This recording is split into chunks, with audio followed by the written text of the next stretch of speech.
A very good afternoon, everyone. I am Sumita Panigre, and on behalf of the whole Nutrition family, I welcome you all to today's class. But before that, let me remind you that eTution is providing quality education for your better tomorrow. So don't forget to subscribe our YouTube channel or download the app from the Play Store. I'm teaching you Science Class 9 and we are reading Matter in Our Surroundings. Okay, this is the third part. And before reading further, I'll be asking you some questions and hope that you can answer. So the first question is, what are the three states of matter? Anybody can answer, it's very easy. Solid, liquid and gas. Second is, when 50 gram of sugar is dissolved in 100 ml of water, there is no increase in volume. तो क्या हो रहा है actually, क्या हम कौन सा character देख रहे हैं मैटर का? अगर मैं शुगर डाल रही हूँ वाटर में, तो what type of character I can actually illustrate? क्या देख पा रही हूँ मैं? सॉल्युबिलिटी है, पार्टिकल्स के बीच में स्पेस है. Third question. Name the process which occurs when a drop of Dettol is added to water. जब डेटॉल को हम पानी में डालते हैं तो क्या होता है? डेटॉल घुल जाता है. What is that property? Diffusion. To which physical state of matter do the following statements apply? Incompressible, no fixed shape, and compressible, no definite volume. पहले का आंसर क्या होगा? Liquid. और दूसरे का आंसर होगा gas. Why do the gases exert more pressure on the walls of the container than the solids? क्यों ऐसा होता है कि गैस जो होता है सबसे ज़्यादा प्रेशर एक्सर्ट करता है on the wall instead of solid नहीं करता? क्योंकि सॉलिड के पार्टिकल जो होते हैं वहाँ पे इंटरमॉलिक्यूलर फोर्स ऑफ अट्रैक्शन सबसे ज़्यादा होता है. But in the case of gases, the intermolecular force of attraction is less and they are moving, rapidly move करते हैं. That's why they exert pressure on the walls of the container. A gas will complete the vessel in which it is kept. Same, space बहुत ज़्यादा होता है, particles के बीच में कोई बहुत कम intermolecular force of attraction होता है जिसकी वजह से they can move rapidly. Same, पीछे वाला question था, gas exerts pressure on the walls of the container, and the third one is a wooden table should be called a solid. क्यों? Because intermolecular force of attraction. जितने ज़्यादा question आते हैं solid, liquid और gas, उनका basic जो answer होता है वो होता है इंटरमोलिकुलर फोर्स ऑफ अट्रैक्शन के ऊपर ही होता है. ठीक है, सो किसका कितना इंटरमोलिकुलर फोर्स ऑफ अट्रैक्शन है उसी को देख के you have to justify your answer. Fine. Next is, we can easily move our hand in air, but to do the same through a solid block of wood, we need a karate expert. बिल्कुल सही बात है कि हम हवा में ऐसे आराम से अपना हाथ हिला सकते हैं, but at the same time क्या हम सॉलिड ब्लॉक में हाथ हिला सकते हैं? मतलब उसको ऐसे, मतलब उसके आर पार जा सकते हैं? नहीं. क्यों नहीं जा सकते? क्योंकि उनका इंटरमोलिकुलर फोर्स ऑफ अट्रैक्शन सबसे ज़्यादा होता है. ठीक है, जबकि एयर में पार्टिकल्स रैपिडली मूविंग होते हैं, बहुत ज़्यादा स्पेस होता है और intermolecular force of attraction is lesser. That's why we can easily move our hand in air. Alright, so these are some basic questions. So we discussed, you have already read in the last two sessions, so I hope that you can answer this. ये उम्मीद है मुझे कि आपने answer दे दिया होगा, आपको पता होगा इन सब का आंसर्स. ठीक है, सो इसी उम्मीद के साथ हम आगे बढ़ते हैं. चलो, ज़्यादा टाइम नहीं वेस्ट करते हैं, आज का लेक्चर कंप्लीट करते हैं. So what we will be discussing today will be learning about this terms. ठीक है, हम ये टर्म्स के बारे में पढ़ेंगे.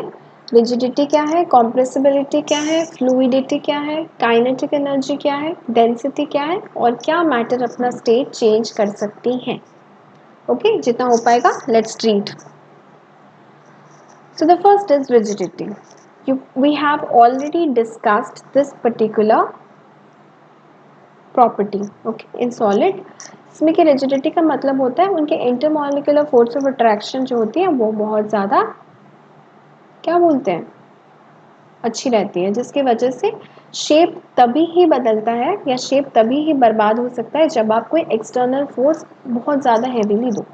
फॉर एग्जाम्पल, जैसे कि रबर बैंड है, रबर बैंड अपनी शेप में रहता है. If I am applying pressure to the rubber band, तो क्या हो रहा है?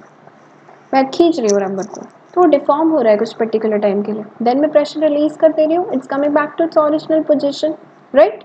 ओके, बट अगर मैं बहुत ज़्यादा प्रेशर लगाऊँ तो रबर बैंड टूट जाएगा. So it states that the particles due to the intermolecular force of attraction in between the particles it continues to remain in its shape. ठीक है, क्या रिजिड रहता है, इसी वजह से पार्टिकल्स को रिजिड बोला जाता है। नेक्स्ट कॉम्प्रेसिबिलिटी, इसको भी हम पढ़ चुके हैं। कॉम्प्रेसिबिलिटी क्या होता है, हम किसको कॉम्प्रेस कर सकते हैं, गैस को कॉम्प्रेस कर सकते हैं। गैस, कौन सी गैस को कॉम्प्रेस किया है हमने, हमारे घर पे है एलपीजी।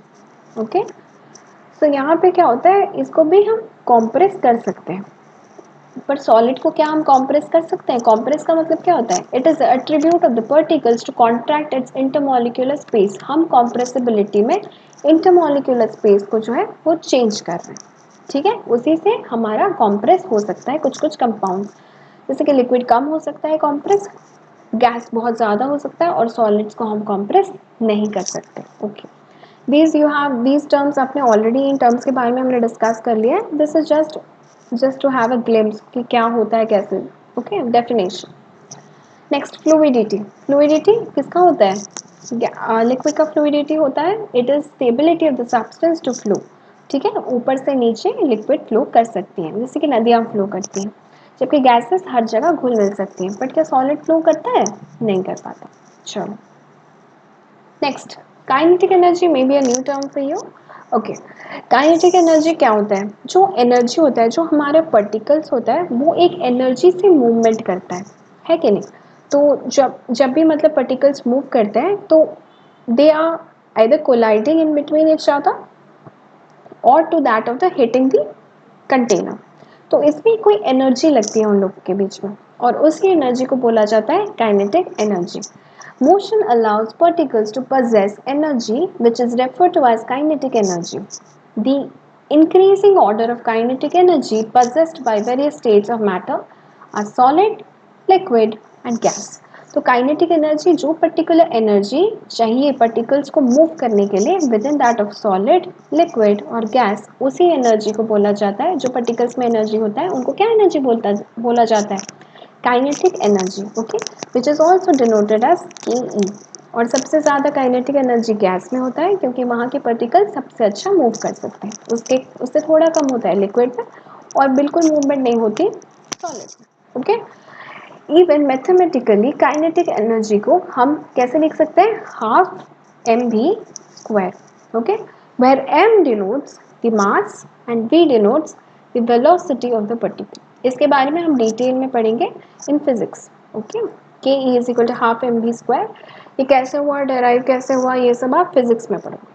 ठीक है, but for now just remember that जो भी पार्टिकल्स मूवमेंट करते हैं in between that of solid, liquid और gas, it requires an energy, that energy is named as kinetic energy, also written as K E. Now density, what is density, हमने already पढ़ा है density क्या होता है। जैसे कि हर एक सब्सटेंस का थोड़ा डेंसिटी होता है। ठीक है, डेंसिटी का फॉर्मूला है mass by volume, D is equal to m by v। So what is density, जैसे कि आपको पता है डेंसिटी क्या होता है। सपोज आप कोई, मतलब फॉर एग्जांपल ऑयल ले लो, इसके बारे में हम डिस्कस कर चुके हैं, given you example in the previous class. तो यू आर टेकिंग ऑयल और आप वाटर ले रहे हो, आप ऑयल को डाल रहे हो, तो क्या हो रहा है, ऑयल सबमर्ज हो जा रहा है क्या, नहीं, ऑयल फ्लोट्स। क्यों, क्योंकि उसका डेंसिटी वाटर से कम होता है। But at the same time अगर मैं आयरन डाल दूँ वाटर में तो यस इट सिंक्स, क्योंकि आयरन की डेंसिटी वाटर से कहीं ज़्यादा होता है। ठीक है, but at the same time ships कैसे फ्लोट करती हैं वाटर में, just because of bond force, या फिर बॉन्ड फोर्स बोलते हैं उसको। ठीक है, ये सब जो है आप कहाँ पढ़ोगे, फिजिक्स में पढ़ोगे। But for now just make sure that you know the definition, density is equal to mass by volume, it is the mass of a unit volume of a substance. Okay, और जितना कम density होगा वो ऊपर रहेगा, और जिसका सबसे heavy density रहता है वो नीचे रहता है। Alright, okay, now we'll be reading about what are the changes of state. अब state कितने changes हैं and all, उसके बारे में हम discuss करेंगे। चलो,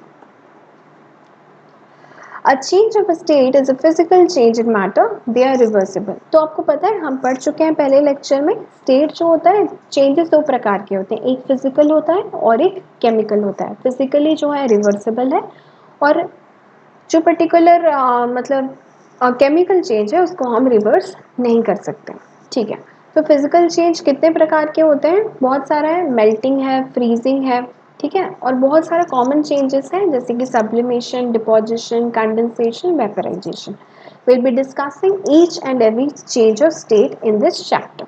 ओके, लेकिन उससे जाने से पहले ज़रूरी है, हम पढ़ेंगे आगे जाके कि क्या क्या चेंज होता है और कैसे होता है, बट उससे पहले है कि फेज चेंज होता क्यों है, why this changes happen.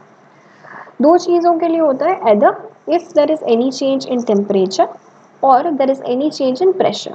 Either pressure increase या डिक्रीज किया गया है या फिर टेम्परेचर इंक्रीज या डिक्रीज किया गया है, तभी जाकर इस फेज जो होता है, फेजेस जो होते हैं सॉलिड से लिक्विड या लिक्विड से गैस, ये चेंज हो सकता है.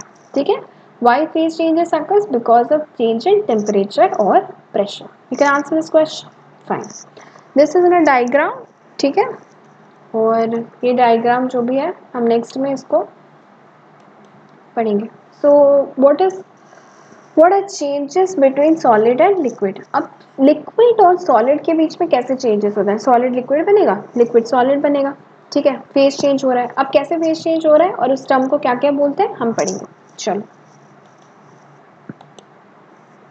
First comes freezing. A very common example freezing का आपको पता है, बर्फ जमाना. मतलब आप ट्रे लेके आते हो, ट्रे में पानी भर देते हो, उसके बाद आप फ्रीज में रख देते हो. तो फ्रिज में रखने से होता क्या है आपका, फ्रिज में रखने से कि ये जो सॉलिड, ये जो आपका लिक्विड होता है वो क्या हो जाता है, वो सॉलिड आइस बन जाती है. ठीक है, the process of liquid water change into solid ice is called as freezing. जो भी पानी हमने लिक्विड स्टेट में था, जब हम फ्रीजर में उसको रख देते हैं तो वो क्या होता है, बर्फ बन जाता है. The temperature at which it occurs it is known as freezing point. और जिस पॉइंट में ये पानी बर्फ बनता है, यानी ये लिक्विड सॉलिड बनती है, वो क्या बोलते हैं उस पॉइंट को, freezing point. Okay, freezing point. The freezing point is the temperature of the liquid at which it changes its state from liquid to solid at atmospheric pressure. तो जब रूम टेम्परेचर में था तो वो लिक्विड था, पर जब मैंने उसको फ्रीजर में रख दिया तो क्या हो गया, वो सॉलिड बन गया. ठीक है, और वही टेम्परेचर जिसमें वो लिक्विड से सॉलिड बनना शुरू होता है उसी को बोलते हैं फ्रीजिंग पॉइंट. वाटर कब फ्रीज होता है?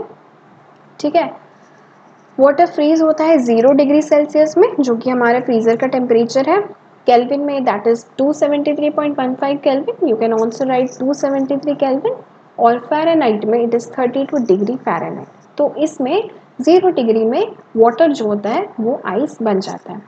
पर आइस बनता कैसे है, बाहर जब होता है, सो लेट्स डिस्कस ब्रीफली, हम थोड़ा डिस्कस कर लेंगे. जब आइस बाहर, जब लिक्विड बाहर होता है, ठीक है, तो वो वार्म एयर होती है उसके चारों तरफ, रूम टेम्परेचर में रहता है. जब उसी वाटर को I am putting inside the freezer, तो फ्रीजर का टेम्परेचर क्या है, it's nearly less than 0 degree, और 0 डिग्री के आसपास उसका टेम्परेचर है. तो वहाँ पे जो है इनसाइड द फ्रीजर ठंडा हवा चल रहा है. तो होता ही है कि जब मैं इस वार्म वाटर, मतलब जो वाटर जिसमें कि वार्म एटमॉस्फेरिक टेम्परेचर है, उसको मैं जाकर अगर फ्रीजर में रख दे रही हूँ, तो कुछ टाइम तक वो वार्म वाटर रहेगा, मतलब वार्म रहता है. उसके बाद क्या होता है, क्योंकि वहाँ पे इनसाइड द फ्रीज़र बहुत ज़्यादा ठंडा हवा चल रहा होता है, तो वो उस पर हावी हो जाता है.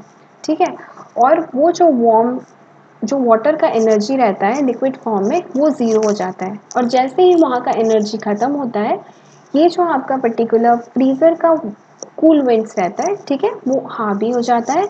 और जो मॉलिक्यूल्स होते हैं पार्टिकल्स के, वो एकदम सॉलिड बन जाते हैं, because energy of that water become zero. ठीक है, और वो एक जगह पे पार्टिकल्स बैठ जाते हैं क्योंकि उनमें और एनर्जी बची नहीं हुई थी, वो लड़ नहीं पाते, और कूल विंड्स उन्हें जमा देती है. ठीक है, so in this way a solid become a liquid.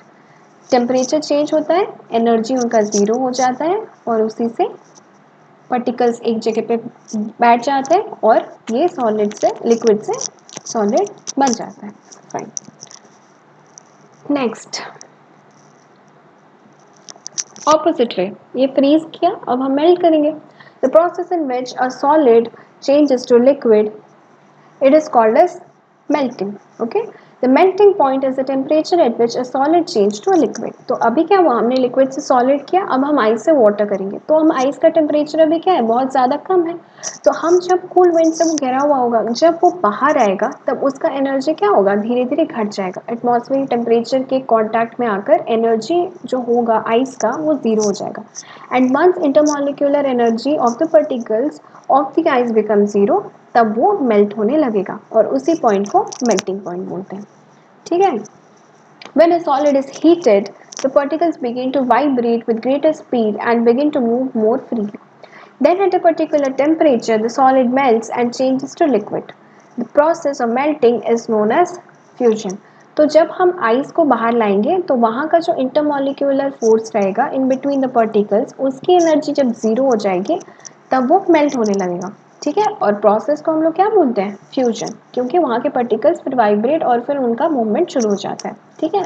जब अंदर था तो उसका जीरो था एनर्जी, बाहर आ गया तो फिर it starts melting. Okay. Temperature at which the solid melts is called as melting point.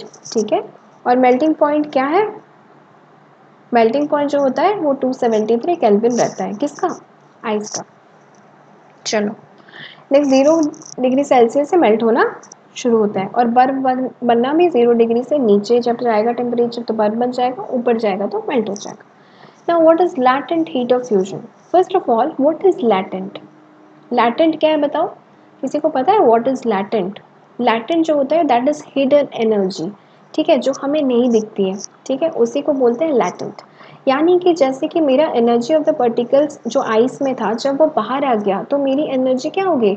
एकदम मेरा लैटेंट एनर्जी जीरो हो गया। तो मेरा जब intermolecular energy of the particle zero हो गया तभी मेल्ट होना शुरू हुआ, है कि नहीं?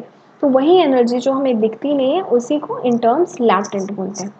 So now what is latent heat of fusion? The amount of heat energy required to change 1 kg of solid atmospheric temperature at its melting point is called as latent heat of fusion. तो 1 kg of solid को liquid बनाने के लिए जो energy चाहिए उसी को बोलते हैं latent heat of fusion. जो energy हमें दिखती नहीं है कि मैंने solid दिया, मेरा जो सॉलिड फ्रीजर से निकला उसका जब इंटरमोलिकुलर पार्टिकल्स बहुत ज़्यादा एनर्जी था, जब वो एनर्जी ख़त्म हो गया तो वही एनर्जी जो है उसको लैटेंट बोलेंगे। और जब 1 kg ऑफ सॉलिड जो लिक्विड में मेल्ट करने के लिए जो पर्टिकुलर एनर्जी चाहिए उसको बोलते हैं latent heat of fusion. Latent means hidden energy. Okay, alright. देखो एक थर्मोमीटर डूबा हुआ है, इससे पता चल जाता है थर्मोमीटर से कितना ज़्यादा टेम्परेचर है वाटर का या आइस का। Okay, next. तो हमने ये ट्रांजिशन स्टेट पढ़ा, phase difference in between solids and liquids. Now will be learning about liquids and gases. Okay, चलो। First is vaporisation. Vaporisation, vapour बनना, हमारे चारों तरफ वेपर है, हमें पता है। ठीक है, चलो। The process in which a liquid boils and changes to a gas is called as vaporization. The temperature in which a liquid boils it's called as boiling point. तो हम क्या करेंगे, आप अभी भी घर पे कर सकते हो। आप एक पतीला ले लो, ठीक है, वहाँ पे वाटर भर दो एंड स्टार्ट द गैस। तो वो बॉयल होने लगता है। जब लिक्विड बॉयल होगा बुलबुले उठेंगे, पूरा कंटेनर में बुलबुला उठेगा। ठीक है, तो यहाँ से क्या होगा, बुलबुला उठने पर क्या होगा, वो जो पर्टिकुलर लिक्विड होगा अब धीरे धीरे वो इवेपोरेट होने लगेगा, वो वेपर स्टेट में आ जाएगा। ठीक है, तो ये हो रहा है कि वो जो लिक्विड है वो ट्रांजिशन फेज चेंज करके it's coming to the gas phase. Okay, और उसी प्रोसेस को हम वेपराइजेशन बोलते हैं। और जिस टेम्परेचर में लिक्विड बॉयल होने लगता है उसको बोलते हैं बॉइलिंग पॉइंट। कब बॉयल होता है? टेम्परेचर है 100 डिग्री सेल्सियस और 373। तो आप इमेजिन कर सकते हो कि कहाँ तक लिक्विड बॉयल हो जाता है, कि हम जब बॉयल करने लगते हैं तो बुलबुला उठता है। So that is 100 degree Celsius. Okay, so that is the process in which the liquid become gas. Okay, water on boiling example. Next, जैसे कि वहाँ पे लैटेंट हीट ऑफ फ्यूजन था, अब बताओ लैटेंट हीट ऑफ वेपराइजेशन क्या होगा? Same example, latent heated heat, the amount of heat energy that is required to change 1 kg of liquid into gas at atmospheric pressure at its boiling point। यानी कि 1 kg of liquid को जितना energy चाहिए gas बनाने के लिए उसी को हम लोग बोलेंगे लैटेंट हीट ऑफ वेपराइजेशन। यानी कि यू कैन एक्चुअली इमेजिन जब पर्टिकुलर हम गैस में बिठाते हैं उस पर्टिकुलर पतीले को, तो बुलबुला जब उठता है तब वो 100 डिग्री सेल्सियस होता है पानी का। ठीक है ना? So that is of that high temperature, just imagine. So in this way a liquid can be converted into gas the same way as solid has converted into liquid. Next, now condensation, another one vaporization था, अब condensation। Condensation में हमने liquid को पहले gas बनाया, vaporisation में reverse way को बोलते हैं condensation. It is a process in which a gas changes to liquid, it is known as condensation. तो for example taking a hot shower, तो हम जब एक ठंडी के महीने में गर्म पानी से नहाते हैं तो क्या होता है, एकदम मतलब गर्म हवाएं चलती है कि नहीं। तो वो जो गर्म हवाएं, जो भाप जो निकलता है वो गर्म पानी से, जब कभी भी it comes in contact with suppose a mirror, okay, mirror के साथ वो अगर कांटेक्ट में आ जाता है तो क्या होता है, एकदम मिरर एकदम धुंधला हो जाता है, फॉग हो जाता है उसमें। ऐसा क्यों होता है, जो गर्म हवाएं निकली हैं पानी से, ठीक है, हम जब शावर लेते हैं तो एकदम सब धुंधला सा हो जाता है, मिरर अगर वहाँ पे होगा तो एकदम फॉगी हो जाता है। वो क्यों होता है, क्योंकि जो मिरर का सरफेस होता है उसमें कोल्ड पार्टिकल्स लगे होते हैं, पार्टिकल्स जो होते हैं कूल होता है। और जब यहाँ से वेपर निकलता है, यहाँ से जो हॉट विंड्स निकलती हैं गर्म पानी से, वो गर्म होता है, तो they come in contact with each other. जो गर्म पानी वाली हवाएं होती है, they come in contact with the cooler surface of the mirror. तो उससे क्या होता है कि जब दोनों की एनर्जी ज़ीरो हो जाती है, जो पर्टिकुलर हॉट विंड्स जो होते हैं जब उनकी एनर्जी ज़ीरो हो जाती है, तब वो जाके मिरर के सरफेस कूल विंड्स पे लग जाते हैं। तो उससे क्या होता है कि वो कंडेंस हो जाते हैं, ठीक है। तो एट दैट स्टेज जब लिक्विड की, हमारी गैस की जब एनर्जी ख़त्म हो जाती है, गैस का जब क्या होता है, जब भाप निकलता है तब वो बहुत हाई एनर्जी में होता है, लेकिन जब उसकी एनर्जी एकदम ज़ीरो हो जाती है तब वो क्या होता है, वो कंडेंस हो जाता है, वो बैठ जाता है एक ठंडे के सरफेस में, it settles and it becomes liquid because it's intermolecular energy becomes zero, उसकी एनर्जी खत्म हो जाती है, ठीक है। उसी को हम बोलते हैं कंडेंसेशन। बेस्ट एग्जाम्पल है, गर्म पानी में जब नहाओगे मिरर देखना एकदम फॉगी हो गया होगा। क्यों ऐसा हुआ होता है, क्योंकि वहाँ का जो एनर्जी होता है, आपके शार से निकली हुई जो गर्म हवाएं होती हैं, जब उसकी एनर्जी ज़ीरो हो जाती है, इंटरमोलिकुलर पार्टिकल्स की एनर्जी ज़ीरो, तब वो जाके कूलर सरफेस में सेटल हो जाता है and it becomes foggy. The process is called as condensation. Okay, जैसे कि हम ठंडा भी कुछ पीते हैं तो ठंडा भी कुछ टाइम के रूम टेम्परेचर में रख देते हैं तो एकदम सरफेस ऑफ द ग्लास जो होता है वो वाटरी हो जाता है। वो क्यों होता है, क्योंकि उसकी एनर्जी जो होती है वो ख़त्म होने लगती है। हम ठंडा फ्रिज से निकालते हैं तो एकदम ठंडा रहता है, और जब हम रूम टेम्परेचर में उसको डालते हैं कुछ टाइम के बाद उसकी एनर्जी घटने लगती है, ठीक है। Intermolecular energy of the particles become zero and then it becomes foggy. The process called as condensation. Okay, so effect of temperature molecular, देखो ऐसे टेम्परेचर होता है जब सॉलिड होता है वो टाइटली पैक्ड होता है, पर जब हॉट हो जाता है, मतलब कोल्ड होता है टाइटली पैक्ड होता है, और जब हॉट हो जाता है गर्म हवाएं चलने लगती हैं तो उस टाइम पे पार्टिकल्स थोड़े वाइब्रेट करने लगते हैं। Similarly in case of liquid. Okay, so हमें पता चला कि तभी जाके चेंज होता है फिजिकल स्टेट किसी भी मैटर का, किसी भी पार्टिकल का, जब हम उसमें एदर टेम्परेचर या फिर कुछ प्रेशर चेंज करते हैं। ओके, अंटिल एंड अनलेस कोई चेंज नहीं होता है, ठीक है। तो हमने क्या पढ़ा, हमने फ्रीजिंग पढ़ी आज कि हाँ फ्रीजिंग होती है, हम पानी को बर्फ बना सकते हैं, एनर्जी जब ज़ीरो हो जाती है वो बर्फ बन जाता है, ठीक है। फ्रीजिंग होता है, मेल्टिंग कर सकते हैं द रिवर्स वे। उसके बाद हम कंडेंसेशन कर रहे हैं जिसमें कि गैस बन रहा है लिक्विड, हॉट शावर से हम उसका एक्सप्लेन कर सकते हैं। और दूसरा वाला, और हमने क्या पढ़ा, और हम लिक्विड से भी गैस बना सकते हैं, दैट इज वेपराइजेशन। ओके, इसमें एनर्जी चेंज हो रहा है, एनर्जी की ट्रांसलेशन चेंज हो रही है, यानी एनर्जी में चेंजेस आ रहे हैं, पार्टिकल जीरो होने पे स्टेट चेंज हो रहा है। लैटेंट हीट ऑफ फ्यूजन पढ़ा, लैटेंट हीट ऑफ वेपराइजेशन पढ़ा, और उसके बाद क्या हुआ, कौन से कितनी मेल्ट में टेम्परेचर में मेल्ट होता है, like 0 degree Celsius, boiling point है 100 डिग्री सेल्सियस, तो उनके बारे में हमने डिस्कस किया। तो इसका सिमिलरली मतलब ये रहता है कि चेंज ऑफ फेस तभी होता है जब चेंज इन टेम्परेचर या फिर प्रेशर होगा। Alright, so I hope that you liked today's session. This was just a continuation of the previous one. So इसको जाके थोड़ा अच्छे से पढ़ लेना, मे बी आपको थोड़ा लेंदी लग रहा होगा या फिर टफ लग सकता है, I don't know, this is a new one for you. So इसको जाके थोड़ा अच्छा से पढ़ लेना, टर्म्स थोड़ी याद कर लेना, ठीक है। Make a chart and start reading.